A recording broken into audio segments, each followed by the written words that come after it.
Hello students, YouTube channel सागर classes Rohtak में आप लोगों का स्वागत है।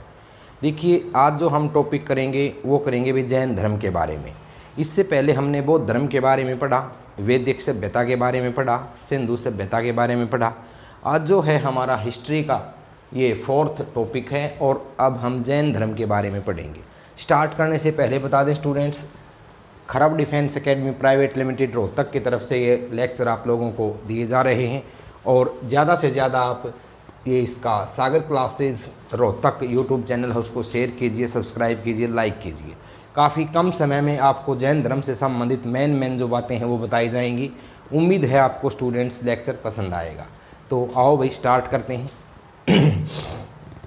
जैन धर्म, आज का जो टॉपिक है स्टूडेंट्स ये है जैन धर्म। देखिए, जैन धर्म के संस्थापक जो है स्टूडेंट्स, ये आपके ऋषभदेव थे भाई। ऋषभदेव जैन धर्म के संस्थापक कौन थे? ऋषभदेव थे। और इनका प्रतीक चिन्ह था बैल। ये प्रतीक चिन्ह कई बार पूछा जाता है, प्रतीक चिन्ह था बैल। ये पहले क्या थे? तीर्थंकर थे।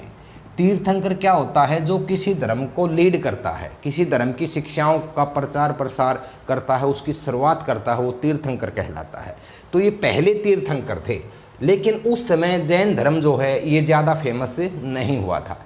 इसको फेमस करने वाले व्यक्ति जो थे वो थे भाई महावीर स्वामी। जैन धर्म को फेमस करने वाले व्यक्ति कौन थे? महावीर स्वामी। और इस कारण से ये जो है स्टूडेंट्स आपके वास्तविक संस्थापक हैं। वास्तविक संस्थापक जैन धर्म के कौन है? महावीर स्वामी।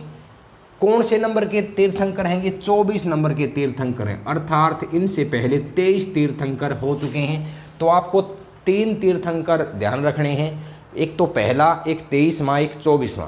तो 24वें तीर्थंकर, ये काफ़ी बार प्रश्न पूछा गया है कि जैन धर्म के 24वें तीर्थंकर कौन थे? तो जैन धर्म के 24वें तीर्थंकर थे महावीर स्वामी। और इनका जो प्रतीक चिन्ह था वो था सिंह। प्रतीक चिन्ह क्या था इनका? सिंह था। और वही आपके 23वें तीर्थंकर की मैं बात करूं तो देखिए स्टूडेंट्स, 23वें तीर्थंकर जो थे वो थे पार्श्वनाथ। कौन थे भाई? पार्श्वनाथ। और इनका जो प्रतीक था वो सांप था। इनका प्रतीक जो था वो क्या था भाई? सांप था। एक चीज़ और, ये जैन धर्म बौद्ध धर्म इनकी चर्चा जो है स्टूडेंट्स, जैन धर्म की जो चर्चा है वो ऋग्वेद में भी मिली है। ऋषभदेव जो कि कौन से तीर्थंकर थे? ऋषभदेव जो है स्टूडेंट्स ये आपका पहले तीर्थंकर थे ऋषभदेव। और अरिष्टनेमी जो है ये कौन से थे? 22वें तीर्थंकर थे। तो 22वें तीर्थंकर अरिष्टनेमी। और भाई इसके ऋषभदेव जो पहले तीर्थंकर थे, ये ऋषभदेव जैन धर्म के, इनका उल्लेख ऋग्वेद में भी पाया गया है। ऋग्वेद में भी इनका उल्लेख पाया गया है। और 22वें तीर्थंकर का प्रतीक चिन्ह था शंख और नाम था अरिष्टनेमी। तो पहला, 22वां, 23वां और 24वां तीर्थंकर, ये 4 तीर्थंकर हो गए हैं। चारों के प्रतीक चिन्ह आपको ध्यान में रखने। प्रश्न 90% यहीं से आ जाता है भाई। देखिए, संस्थापक कौन बताए? ऋषभदेव। कौन से नंबर के तीर्थंकर थे? पहले नंबर के। वास्तविक संस्थापक कौन बताए? महावीर स्वामी। कौन से नंबर के तीर्थंकर थे? 24वें नंबर के। महावीर स्वामी का प्रतीक चिन्ह क्या था? सिंह था। पहले तीर्थंकर ऋषभदेव का प्रतीक चिन्ह क्या था? बैल था। 23वें तीर्थंकर कौन थे? पार्श्वनाथ। प्रतीक चिन्ह क्या था? सांप था। और 22वें तीर्थंकर कौन थे? अरिष्टनेमी। प्रतीक चिन्ह क्या था? शंख था।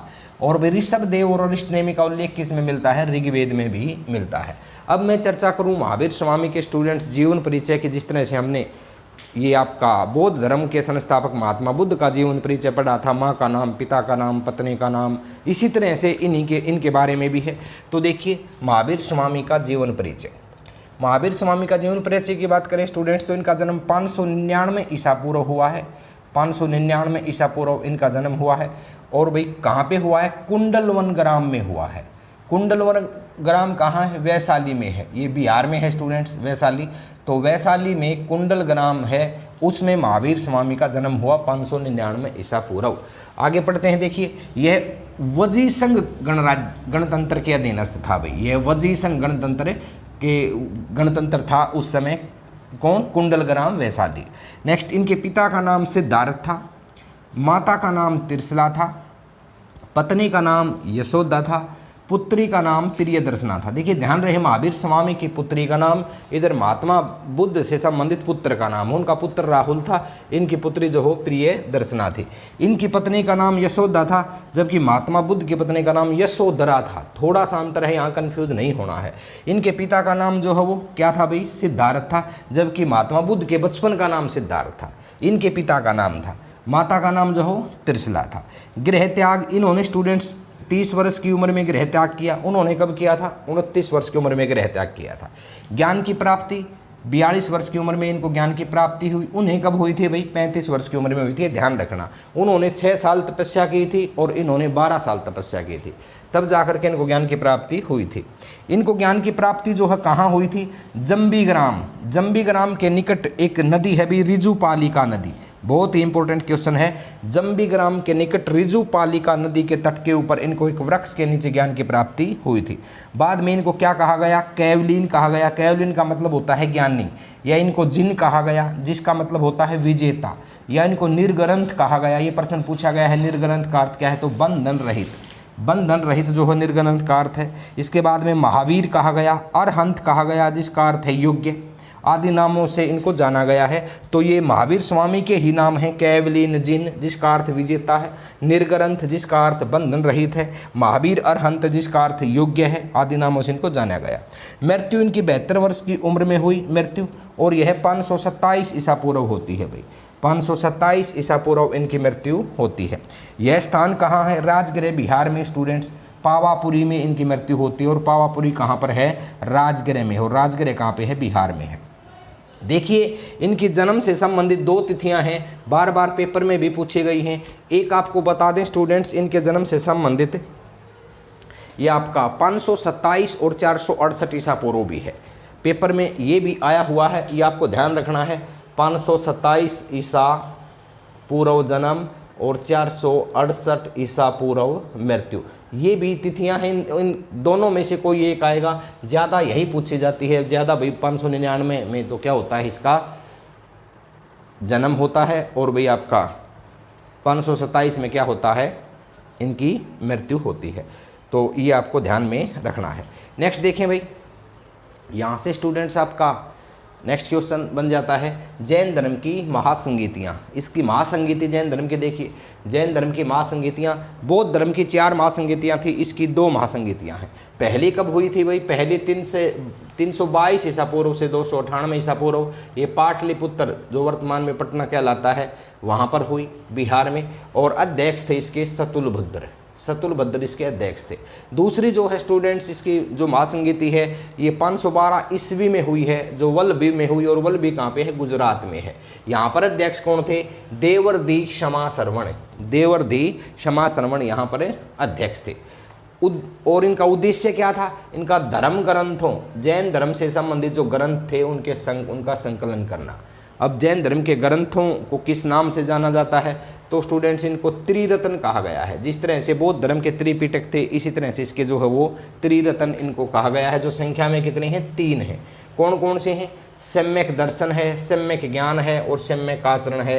ये जैन धर्म के 3 क्या हैं भाई, जैन धर्म के 3 रत्न हैं। नेक्स्ट देखें, जैन धर्म की प्रमुख शाखाएँ, 2 शाखाएँ थी प्रमुख, एक तो थी श्वेतांबर शाखा, एक थी दिगंबर शाखा। अब श्वेतांबर शाखा में क्या था स्टूडेंट्स, श्वेतांबर शाखा, श्वेतांबर जैसे शब्द से ही क्लियर हो रहा है, सफ़ेद है कपड़े जिसके, यानी कि जैन धर्म के वो अनुयायी जो सफ़ेद वस्त्र धारण करते थे, श्वेतांबर शाखा के सदस्य थे।